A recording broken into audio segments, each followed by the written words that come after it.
જોઈશું સમાચાર વિસ્તારથી। દિલ્હીમાં સ્વચ્છતા સર્વેક્ષણ 2023 માટે યોજાયેલા કાર્યક્રમમાં દેશભરના શહેરોના રેન્ક જાહેર કરાયા, જેમાં નંબર 1નો રેન્ક મળ્યો છે। આ વર્ષે દેશના સ્વચ્છ શહેરોમાં નંબર 1 બનવા સુરત અને ઇન્દોર વચ્ચે કાંટાની ટક્કર હતી। સતત 3 વર્ષથી દેશમાં સ્વચ્છતામાં બીજા નંબરે આવતું સુરત શહેર ગયા વર્ષે માત્ર 221 માર્ક્સથી જ નંબર 1નો ખિતાબ મેળવતા રહી ગયું હતું। ત્યારે આ વર્ષે ઇન્દોરની સાથે સંયુક્ત રીતે નંબર 1નો રેન્ક મેળવવામાં સફળતા મળી છે। દિલ્હી ખાતે રાષ્ટ્રપતિ દ્રૌપદી મુર્મુની અધ્યક્ષતામાં દેશભરના સ્વચ્છ શહેરોને રેન્કિંગ આપવાનો કાર્યક્રમ યોજાયો હતો, જેમાં સુરતને મધ્યપ્રદેશના ઇન્દોર સાથે સંયુક્ત રીતે નંબર 1નો રેન્ક પ્રાપ્ત કરવામાં સફળતા મળી છે। દિલ્હી ખાતે યોજાયેલા કાર્યક્રમમાં સુરતના મેયર અને પાલિકા કમિશનર દ્વારા સર્ટિફિકેટ અને એવોર્ડ સ્વીકારવામાં આવ્યા હતા। સુરતનો નંબર આવતા ગર્વ વ્યક્ત કરતા મેયર દક્ષેશ માવાણીએ કહ્યું કે આ રેન્ક માટે ઘણા સમયથી પ્રયત્નો કરવામાં આવતા હતા, જેમાં પાલિકાના નાનામાં નાના કર્મચારીથી લઈને તમામ નાગરિકોનો સહયોગ મળ્યો છે, જેથી આ રેન્કના આપણે હકદાર બન્યા છીએ, જેથી હું આ રેન્ક તમામ સુરતીઓને આપું છું। સમગ્ર કાર્યક્રમનું પાલિકાના આઈસીસીસી ખાતે લાઈવ પ્રસારણ કરવામાં આવ્યું હતું। ત્યારબાદ કર્મચારીઓ અને પદાધિકારીઓએ એકમેકને શુભકામના પાઠવી હતી। સાથે જ સફાઈ કામદારો અને એનજીઓ પણ આ કાર્યક્રમમાં જોડાયા હતા। તમામ લોકોએ સુરતને છેલ્લા 3 વર્ષથી જે પીછેહટ મળતી તેમાં અગાઉથી કરેલી તૈયારીઓ અને આ જ રીતે નંબર મેળવતા રહેવા તથા નંબરને યથાવત રાખવા માટેની તૈયારી પણ દર્શાવી હતી। સાથે જ પ્રદેશ અધ્યક્ષ અને સાંસદ CR પાટીલે પણ સુરતને મળેલા સન્માન બદલ સૌ સુરતીઓને અને પાલિકાના પદાધિકારી સહિત કર્મચારી અને અધિકારીને અભિનંદન આપ્યા હતા। સાથે જ પ્રધાનમંત્રીના સંદેશ બાદ દેશભરમાં શરૂ થયેલા સ્વચ્છતા કાર્યને આ સફળતા માટે કારણભૂત હોવાનું અને તમામ શ્રેય પ્રધાનમંત્રીને આપ્યું હતું। સુરત પણ મોદી સાહેબના શબ્દોમાંથી પ્રેરણા લઈને સતત સફાઈની ઝુંબેશ આદરી હતી। વર્ષો પહેલાં ગંદકીના સામ્રાજ્યને કારણે સુરત જે બદનામ હતું, એના બદલે છેલ્લા કેટલાક વર્ષોથી સુરત સ્વચ્છતામાં બીજા નંબરે આવતો હતો। ખૂબ અફસોસ પણ થતો હતો। સુરતના શહેરીજનો, સુરતના કોર્પોરેટરશ્રીઓ, પદાધિકારીઓ, સુરતના અધિકારીઓ, કોર્પોરેશનના અને કર્મચારીઓ અને અન્ય જે સુરતીઓ એ પણ ખૂબ પ્રયત્ન કરતા હતા, છતાં પણ દર વખતે બીજો નંબર આવતો હતો। કોર્પોરેશનના પદાધિકારીઓ, કોર્પોરેશનના અધિકારીઓ, કર્મચારીઓ સાથે સુરતના શહેરીજનોએ ગલી ગલીમાં જે ઝુંબેશ આદરી એનું પરિણામ આજે આપણને મળ્યું છે ને આજે પહેલીવાર સુરત સ્વચ્છતામાં પહેલો નંબર પ્રાપ્ત કર્યું છે। એના માટે સુરતના સૌ શહેરીજનોને ખૂબ ખૂબ અભિનંદન આપું છું। નમસ્કાર સુરતીઓ, સુરતીઓના યોગદાન અને સહયોગથી સુરત શહેર સુરતીઓના દિલમાં સતત ધબકતું રહે છે અને આજે આખા દેશમાં, ભારત દેશમાં સુરત સ્વચ્છતામાં નંબર 1 રેન્ક પ્રાપ્ત કર્યો છે। આદરણીય રાષ્ટ્રપતિના હાથે આ એવોર્ડ સુરત મહાનગરપાલિકાએ પ્રાપ્ત કર્યો છે। સુરત શહેરને આજે સમગ્ર ભારત દેશમાં સ્વચ્છતા સર્વેક્ષણમાં પ્રથમ ક્રમાંક મળ્યું છે અને પહેલીવાર સુરત સમગ્ર દેશમાં પ્રથમ ક્રમે આવ્યું છે। એમના માટેનું આખું શ્રેય સુરત શહેરના શહેરીજનોને જાય છે। આપને હું સુરત મહાનગરપાલિકા તરફથી ખૂબ ખૂબ અભિનંદન પાઠવું છું। સાથે સાથ અમારી ચૂંટાયેલી પ્રતિનિધિઓની ટીમ, MP શ્રી, MLA શ્રીઓ, એડમિનિસ્ટ્રેટિવ વિંગ અને સુરત શહેરના શહેરીજનો આ સફળતા માટે બધાનું જ સાથ સહકાર મળ્યું છે, એટલે તમામને હું ખૂબ ખૂબ આભાર માનું છું। સુરતને સફળતા મળવા પાછળ રોજ સુરતના 4 લેન રોડની મશીનથી 2 વાર સફાઈ થાય છે। સ્વિમિંગ મશીનથી દિવસમાં 2 વખત 4 લેન રોડની સફાઈ કરવામાં આવી રહી છે।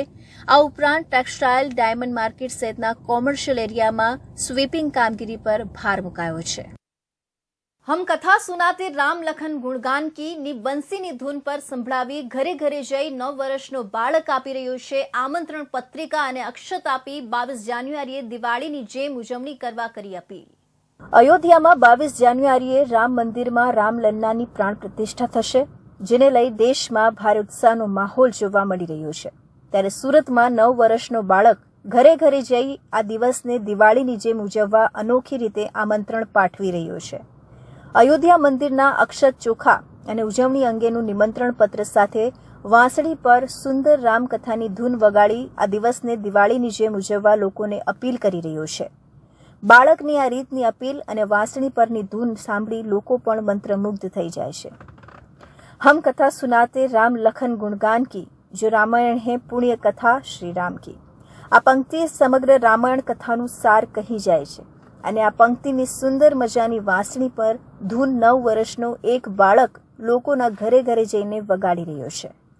આ ધૂન વગાડવાની સાથે 9 વર્ષનો બાળક લોકોને 22 જાન્યુઆરીએ અયોધ્યામાં રામલલ્લાની પ્રાણ પ્રતિષ્ઠા થાય ત્યારે પોતાના ઘરે દિવાળીની ઉજવણી જેવો માહોલ કરવાની અપીલ કરી રહ્યો છે. ત્યારે બાળકના આ પ્રકારના અપીલથી અને કાર્યથી આમંત્રણ મેળવનાર લોકો પણ મંત્રમુગ્ધ થઈ રહ્યા છે.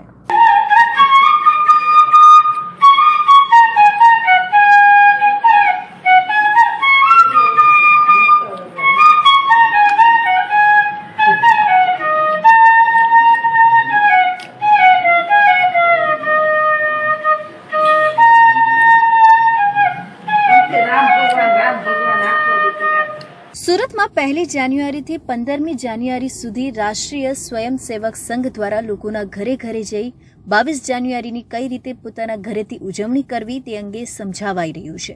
ત્યારે તેમના આ અભિયાનમાં વરાછામાં 9 વર્ષનો બાળક પણ જોડાયો છે. 9 વર્ષનો ઓમ ઓઝા નામનું બાળક રોજ રાત્રે આરએસએસના સ્વયંસેવકોની સાથે જઈ લોકોને સમજાવી રહ્યું છે કે 22 જાન્યુઆરીએ અયોધ્યામાં પ્રાણ પ્રતિષ્ઠા થાય ત્યારે 12:20 તમારે તમારા ઘરે દીવડા પ્રગટાવવાના છે. ઘરના બારણે આસોપાલવના તોરણ બાંધવાના છે. ઘરમાં રંગોળીઓ કરવાની છે અને દિવાળી જેવો માહોલ કરવાનો છે.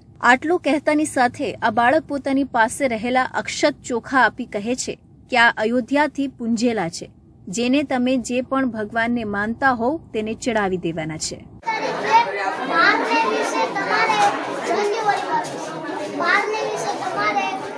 તમારા ઘરે અહીંયા દીવડા પ્રગટાવવાના રાતના, પછી અહીંયા આસોપાલવનું તોરણ બાંધવાનું ને નાની એવી દિવાળી જેવું ત્યાં અક્ષર ચોખા છે ને ત્યાં ઓલાથી અયોધ્યાથી પૂજેલા છે ને, તો આમ છે તમારે કોઈ બી ભગવાનને માનતા હોય ને 9 વર્ષનો ઓમ ઓઝા રામલલ્લાની પ્રાણ પ્રતિષ્ઠા સાથે 22 જાન્યુઆરીએ કઈ રીતે ઉજવણી કરવી તે સમજાવવાની સાથે સાથે એક વિશેષ વાંસળી પર પણ ધૂન વગાડી રહ્યું છે.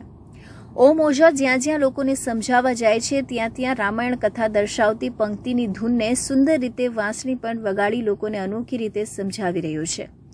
બાળકના આ પ્રકારના ધૂન વગાડવાથી લોકો પણ ખૂબ જ આકર્ષાય છે અને મંત્રમુગ્ધ થઈ જાય છે. એટલું જ નહીં, આ પ્રકારના બાળકના કાર્યથી તેના વિસ્તારમાં હવે લોકો તેને રામ જન્મભૂમિનું આમંત્રણ આપતા બલરામ તરીકે સંબોધવા લાગ્યા છે. 22 જાન્યુઆરીના રોજ અયોધ્યામાં રામ મંદિર પ્રાણ પ્રતિષ્ઠાને લઈને વિશ્વ હિન્દુ પરિષદ દ્વારા સચિનમાં કળશ યાત્રાનું આયોજન કરવામાં આવ્યું હતું. આ કળશ યાત્રામાં મોટી સંખ્યામાં મહિલાઓ કેસરિયા સાડી પહેરીને ભગવાન રામના મંદિરનું નિમંત્રણ આપવા માટે ઘરે ઘરે પહોંચ્યા હતા. અયોધ્યામાં 22 જાન્યુઆરીના દિવસે ભવ્ય રામ મંદિરમાં શ્રી રામલલ્લાની મૂર્તિનું પ્રાણ પ્રતિષ્ઠા થવા જઈ રહ્યું છે, જેના ઉપલક્ષ્યમાં ઠેર ઠેર અક્ષત કળશ યાત્રા યોજીને વિશ્વ હિન્દુ પરિષદ દ્વારા ઘરે ઘરે નિમંત્રણ આપવામાં આવી રહ્યું છે.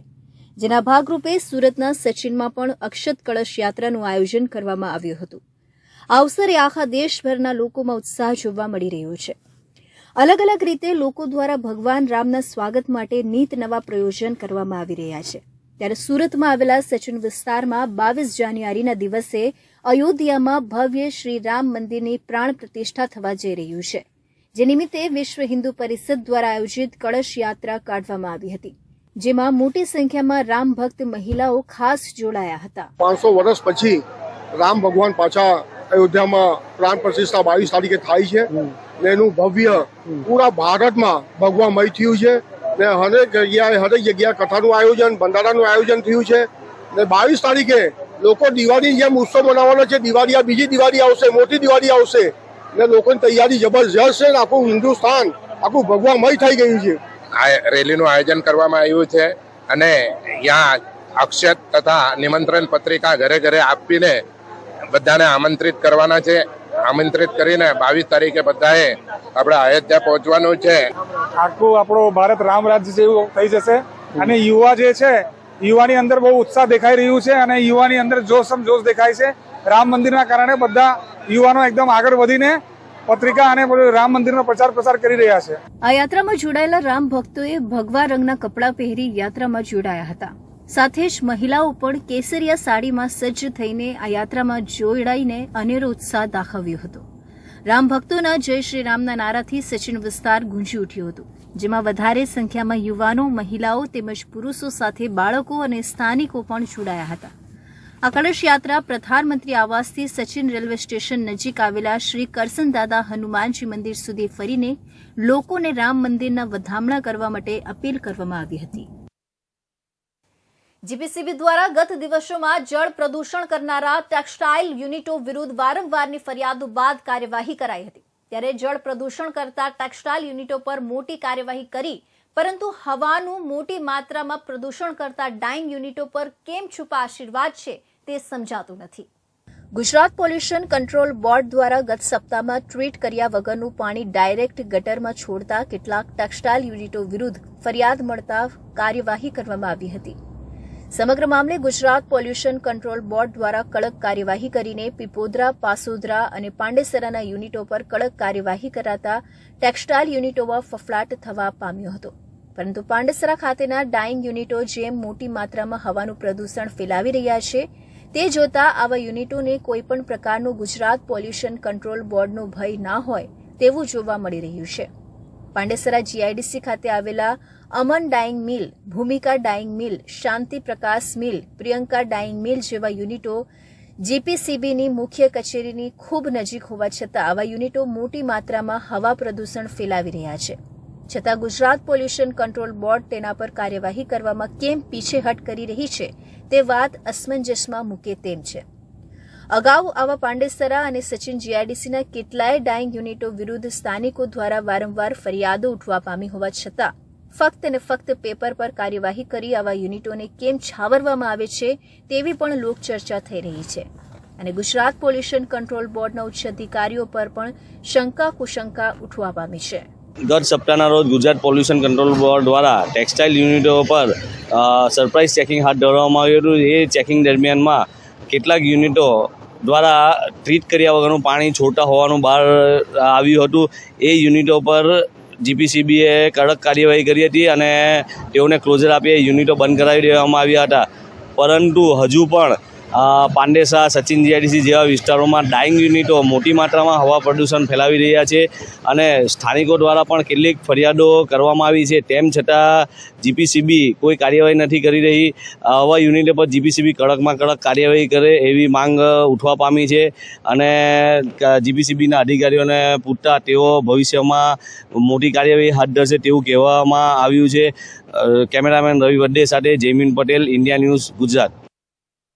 એક તરફ વિકાસની ગાથા જન જન સુધી પહોંચાડવા માટે સરકાર દ્વારા વિકસિત ભારત સંકલ્પ યાત્રા દરેક ગામે ગામ યોજવામાં આવી રહી છે, પરંતુ તાપીના પાથરડા ગામના લોકો વિકાસથી વંચિત રહ્યા હોય તેવા દ્રશ્યો દેખાઈ રહ્યા છે. પાથરડા ગામે મૃતકની અંતિમ યાત્રા લઈ જવા માટે શમશાન ભૂમિ સુધી કોઈ યોગ્ય માર્ગ ન હોવાથી મૃતદેહને પરિવારજનો નદીના વહેતા પ્રવાહ વચ્ચેથી જોખમી રીતે લઈ જઈ રહ્યા છે. આજના આધુનિક યુગમાં દેશ ચાંદ પર પહોંચવાની સિદ્ધિઓ હાંસલ કરી છે, પરંતુ સરકારનું સ્થાનિક સરકારી તંત્ર એ સોનગઢ તાલુકાના પાથરડા ગામે આદિમ જૂથ કોટવાડિયા સમાજના લોકોની આવેલ શમશાન ભૂમિ સુધી જવા માટે યોગ્ય વ્યવસ્થા ના કરી આપતા ગ્રામજનો નદીના વહેતા પાણીના પ્રવાહમાંથી એકબીજાનો સહારો લઈ જોખમભરી રીતે પસાર થવા માટે મજબૂર બન્યા છે. ત્યારે ગ્રામજનોના જણાવ્યા અનુસાર ઘણા સમયથી આ બાબતની તંત્રને જાણ કરી છે, પરંતુ તેઓની રજૂઆતને કોઈ સાંભળતું નથી, જેથી વર્ષોથી આ સમસ્યા ગ્રામજનો માટે જેમની તેમ છે. અત્યારે તો સ્થિતિ કંઈક અંશે સારી છે, પરંતુ ચોમાસાના સમયે જ્યારે કોઈનું મૃત્યુ થાય ત્યારે અંતિમ સંસ્કાર માટે શબને લઈ જવા માટે ભારે મુશ્કેલી થતી હોય છે. પરંતુ આદિવાસી સમાજના આદિમ જૂથમાં આવતા સમાજના ગામમાં લો લેવલ બ્રિજ પણ વર્ષોથી બની શક્યો નથી. અમારા પાથરડા ગામમાં જો મયત થાય તો અમારો 1 થી 1.5 કિલોમીટર જેટલું છે ચાલતા આવવાનું થાય, તો અમે અહીંયા લઈને આવીએ તો અમારો છાતી કે ઘૂંટણ એટલું હમણાં પાણી છે તો હમણાં બી અમને લઈ જવાનું તકલીફ થાય. ગઈકાલે બી મયત થઈ ત્યારે બી અમને લઈ જવાનું, અહીંયાથી નદી ક્રોસ કરીને પછી પેલું બાજુ લઈ જવાનું. અમને એટલી તકલીફ છે કે એટલે અમારાથી બી કઈ અહીંયાથી પુલી બની જતું હોય તો એ જ દરખાસ્ત અમે સરકારને કરીએ છીએ અને પાણીનો બી સુવિધા નથી એટલે એના માટે જ અમે દરખાસ્ત કરી. ચોમાસામાં એવી તકલીફ થાય કે અમારું ઘૂંટણથી એટલે સુધી આવી જતું છે તો અમે એને મયતને તે સાઈડે કઈ રીતે લઈ જઈ શકીએ એવી દરખાસ્ત આવતી છે અમારું. એટલે એને મયતને અમે જ્યાં સુધી પાણી ઓછું થાય ત્યાં સુધી અહીંયા મૂકી રાખીએ એવી પરિસ્થિતિ થઈ જાય. પાથરડા ગામના શંકરભાઈ કોટવાડિયાએ ઇન્ડિયા ન્યૂઝને જણાવ્યા અનુસાર ગત મંગળવારે તેમના પરિવારજનો ચપ્પલ કોટીવાડિયાનું અવસાન થયું હતું, જેઓની અંતિમ યાત્રા શમશાન ભૂમિએ જવા માટે નદીમાંથી પસાર થઈ લઈ ગયા હતા અને આ રીતે વર્ષોથી નદીના પ્રવાહમાંથી પસાર થઈ જોખમી રીતે મૃતદેહને લઈ જઈ રહ્યા છે. અને જ્યારે ચોમાસાની ઋતુ હોય ત્યારે નદીમાં પાણીનો પ્રવાહ છાતી સુધી હોય છે અથવા તેનાથી વધુ હોય ત્યારે નદી કિનારે મૃતદેહને મૂકી પાણીનો પ્રવાહ ઓછો થાય તેની રાહ જોતા હોઈએ છીએ. તે સમયે સવારથી રાહ જોતા કોઈવાર સાંજ પણ પડી જાય છે અને સાંજ સુધીનો સમય નદીના કિનારે નદીના પ્રવાહમાં કમી થવાની રાહ જોવામાં પસાર થઈ જાય છે. અહીંથી અમારે જે મયત થઈ જાય છે, મરણ પામે છે, એમના માટે અમારે 1 થી 1.5 કિલોમીટર જવું પડે છે. ખાસ તે કાચો ડાંબર રોડના રસ્તા માટે અમે દરખાસ્ત પુલ માટે કરી હતું, પણ અત્યારે અમારે એટલી પૂર્વજનકથી અમે વેઠતા આવેલા છે, હજુ સુધી સરકારે એનું કોઈ ધ્યાનમાં લીધું નથી અને ધ્યાન લેવું જોઈએ. અને પુલ માટે અમે 80 લાખનું દરખાસ્ત મૂક્યો છે પણ હજુ થતું નથી. એટલે સરકારને વહેલી તકે આદિમ જૂથના કોટવાડિયાને એટલું ભોગ વેઠવવું પડે છે, એના માટે અમે ખાસ દરખાસ્ત કરી છે. એના સાથે અમને પુલ બનાવી આપે એવી વહેલી તકે અમે એને અપીલ કરીએ અને સરકારને રજૂઆત કરીએ અને અપીલ કરીએ છીએ કે થઈ જાય. એના માટે અમે સરકારને નમ્ર વિનંતી કરીએ છીએ. એક તરફ સરકાર દ્વારા વિકસિત ભારત સંકલ્પ યાત્રા યોજી લોકોના ઘર આંગણે સુવિધાઓ આપી રહી છે, ત્યારે તાપીના પાથરડા ગામ હજુ વિકસિત ગામની વ્યાખ્યાથી હજુ વંચિત જોવા મળી રહ્યું છે. ત્યારે આ અહેવાલ બાદ સ્થાનિક જવાબદાર તંત્ર હવે જાગીને લોકહિતનું કાર્ય કરી પાથરડા ગામના ગ્રામજનોને પડતી મુશ્કેલીનો નિકાલ કરે છે કે નહીં તે હવે જોવાનું રહ્યું. ઔદ્યોગિક નગરી વાપીમાં નગરપાલિકા દ્વારા લાખો રૂપિયાના ખર્ચે મૃત પશુઓના અંતિમ સંસ્કાર માટેની સુવિધા શરૂ કરવામાં આવી રહી છે. વાપીના છેવાડે આવેલા ચંડોળ ગામ નજીક વાપી નગરપાલિકા દ્વારા સંચાલિત સોલિડ વેસ્ટ સાઇટ પર મૃત પશુઓની અંતિમ વિધિ માટે ગેસ આધારિત ચેમ્બરો તૈયાર કરવામાં આવ્યા છે. શહેરી અને ગ્રામ્ય વિસ્તારમાં ખાસ કરીને રખડતા પશુ અને લોકોના પાળેલા વિવિધ પશુઓ જ્યારે મૃત્યુ પામે ત્યારે એના અંતિમ સંસ્કાર માટે સૌથી મોટી સમસ્યા ઊભી થતી હોય છે. ત્યારે આ સમસ્યાના નિવારણ માટે વાપી નગરપાલિકા દ્વારા ₹74 લાખથી પણ વધુના ખર્ચે શરૂ થયેલી આ સુવિધાથી અનેક સમસ્યાઓનો અંત આવશે. અત્યાર સુધી વાપી નગરપાલિકા અને આસપાસના વિસ્તારમાં મૃત્યુ પામેલા પશુઓના મૃતદેહોને જમીનમાં દફન કરવામાં આવતા હતા. આથી અનેક વખત નજીકના વિસ્તારના લોકો સાથે વિવાદ પણ થતો હતો. સાથે જ ગંદકી અને માખીઓનો ઉપદ્રવ પણ થતો હતો. મહત્વનું છે કે પશુઓની અંતિમ વિધિ જમીનમાં દાટીને થતી હોવાથી તે માટે જમીન પણ સીમિત થઈ ગઈ હતી. આવી અનેક સમસ્યાઓ થતી હતી. જોકે હવે પશુઓ માટે પણ અંતિમ વિધિ માટે ગેસ આધારિત ચેમ્બરો બનાવવામાં આવ્યા છે, જેમાં નાના અને મોટા મૃત પશુઓના અંતિમ સંસ્કાર માટે અલગ અલગ ચેમ્બરો તૈયાર કરવામાં આવ્યા છે. વાપી નગરપાલિકા વિસ્તારમાં સૌથી ઓછી જમીન છે. અત્યાર સુધી વાપી નગરપાલિકાની આજુબાજુના દરેક ગામડાના પશુઓ અહીંયા આગળ જમીનોમાં મૃત પશુઓને દાટવામાં આવતા હતા. એના લીધે આજુબાજુમાં રહેવાસીઓને ખૂબ જ વાસ આવતી હતી. એના લીધે પ્રદૂષણ થતું હતું, માખીનો ઉપદ્રવ રહેતો હતો, મચ્છરનો ઉપદ્રવ રહેતો હતો. એ બધી પરિસ્થિતિમાં અત્યારે નગરપાલિકા દ્વારા એનિમલ ક્રિમિનેશન સેન્ટર બનાવીને એનો સંપૂર્ણ વિધિ વિધાનથી અગ્નિદાહ કરવામાં આવશે. 2 ચેમ્બરો છે મોટા, એક મોટું અને એક નાના 2 ચેમ્બરો છે અને ટોટલ 74 લાખ રૂપિયાના ખર્ચે આ એનિમલ ક્રિમિનેશન સેન્ટર બનાવવામાં આવ્યું છે. મહત્વપૂર્ણ છે કે અત્યાર સુધી માણસના જ મૃત્યુ બાદ અંતિમ વિધિ માટે સ્મશાન ભૂમિ બનાવવામાં આવતી હતી. જોકે હવે વાપી નગરપાલિકા દ્વારા પણ મૃત પશુઓની અંતિમ વિધિ માટે શરૂ થઈ રહેલી આ સુવિધાને લઈ પશુઓના મોત બાદ તેમના મોતનો પણ મલાજો જળવાશે. સાથે જ અત્યાર સુધી થતી અનેક સમસ્યાઓનું પણ સમાધાન થશે તેવી વાપી નગરપાલિકાના શાસકો આશા વ્યક્ત કરી રહ્યા છે. આમોદ તાલુકાના સરભાણ ગામે આવેલા આઈટીઆઈમાં છેલ્લા 7 મહિનાથી શિક્ષકો ગેરહાજર રહેતા શિક્ષણના અભાવના કારણે વિદ્યાર્થીઓમાં રોષ ફાટી નીકળ્યો હતો. શ્રી CH પટેલ અને શ્રી BL પટેલ આઈટીઆઈમાં છેલ્લા કેટલાક સમયથી શિક્ષકો હાજર ન રહેતા હોવાથી 80 જેટલા વિદ્યાર્થીઓને શિક્ષણનો અભાવ જોવા મળી રહ્યો છે. આમોદના સરભાણ ગામે આવેલ શ્રી CH પટેલ અને શ્રી BL પટેલ આઈટીઆઈમાં શિક્ષકો સતત ગેરહાજર રહેતા છેલ્લા 7 મહિનાથી વિદ્યાર્થીઓને કંઈ પણ અભ્યાસ ન કરાવવામાં આવતો હોવાનો આક્ષેપ વિદ્યાર્થીઓ દ્વારા મીડિયા સમક્ષ કરવામાં આવતા સમગ્ર પંથકમાં ચકચાર મચી જવા પામી છે. જ્યારે વધુમાં વિદ્યાર્થીઓ દ્વારા આક્ષેપ કરતા જણાવ્યું હતું કે આઈટીઆઈમાં રોડ રસ્તા પર ઠેર ઠેર જંગલી બાવળનું સામ્રાજ્ય વધી જતા ઝેરી જાનવરોનો પણ ખતરો ઊભો થયો છે તેવી વાત પણ સપાટી પર આવી હતી. જ્યારે વિદ્યાર્થીઓ દ્વારા એમ પણ જણાવવામાં આવ્યું હતું કે અહીં અભ્યાસ ન થતો હોવાથી ચાલુ વર્ષ વિદ્યાર્થીઓનું વર્ષ ન બગડે તે હેતુસર તાકીદે વિદ્યાર્થીઓને અન્ય આઈટીઆઈમાં દાખલ કરવાની તજવીજ વહીવટી તંત્ર હાથ ધરે તેવી માંગ કરવામાં આવી હતી. 9મા મહિનામાં અહીંથી એડમિશન લીધું હતું આઈટીઆઈમાં. ત્યાં પછી આવ્યા આઈટીઆઈ 15 દિવસ પણ હાજરીને એવું પૂરતા હતા પછી છોડી દેતા હતા. કલાક કોઈ ટાઈમ નહીં, મતલબ કે જ્યારે જવું હોય ત્યારે. આઈટીઆઈમાં એવું છે કે આમાં પાણીમાં સગવડ નહીં કે પછી પેશાબ કરવાની પણ કંઈ સગવડ નથી, ભણવાની સગવડ નથી, પંખા કંઈ ઠેકાણા નથી, મશીનો પણ નથી. હાલમાં અમે ગ્રાઉન્ડ ઝીરો આમોદ તાલુકાના સરભાણ આઈટીઆઈ મુકામે ઊભા છે. અહીંયા વિદ્યાર્થીઓને છેલ્લા ઘણા સમયથી આઈટીઆઈમાં સાહેબોની અછતના કારણે વિદ્યાર્થીઓને શિક્ષણ પણ મળતું નથી અને અહીંયા અસુવિધા તમે જોઈ શકો છો કે જ્યારે ગુજરાત સરકાર ભણશે ગુજરાતની વાત કરે છે, મોટા મોટી વાતો કરે છે, પણ હાલમાં તમે એની પરિસ્થિતિ જોઈ શકો છો કે ગાંડા બાવળનું પણ સામ્રાજ્ય છે. અહીંયા શિક્ષણનો પણ અભાવ છે, શિક્ષકો પણ અહીંયા આગળ હાજર નથી. છેલ્લા કેટલા મહિનાઓથી આ વિદ્યાર્થીઓને શિક્ષક ના હોવાના કારણે તેમનું શિક્ષણ પણ બગડી રહેલું છે. આરટીઆઈમાં પીવાનું પાણી જ નહીં, બસની સુવિધા પણ ઉપલબ્ધ નથી અને શૌચાલયની હાલત પણ અત્યંત બિસ્માર હાલતમાં જોવા મળી છે. જીવના જોખમે વિદ્યાર્થીઓને શૌચ અને પેશાબ પાણી કરવા માટે મજબૂર થઈ જવું પડે છે. જ્યારે આરટીઆઈના ગેટમાં એન્ટર થતાં જ મસ્ત મોટા ખાડા જોવા મળે છે.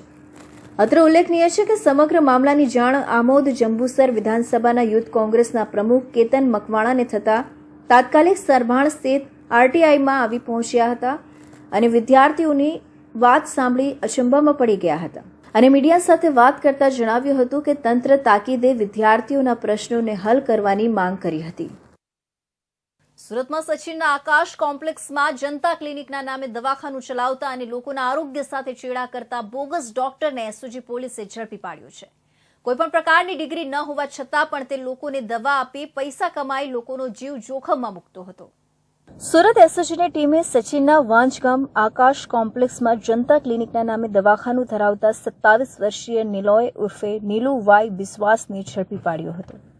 પોલીસ તપાસમાં નિલોય ઉર્ફે નીલુવાઈ કોઈપણ પ્રકારની ડિગ્રી વગર પોતાના કબજામાં વિલાયતી દવાનો જથ્થો રાખતો હતો. આ સાથે બીમાર દર્દીઓની સારવાર કરી મનુષ્યના જીવન સાથે અને શારીરિક સલામતી જોખમાય તે રીતે બેદરકારી રાખતો હોવાનું બહાર આવ્યું હતું.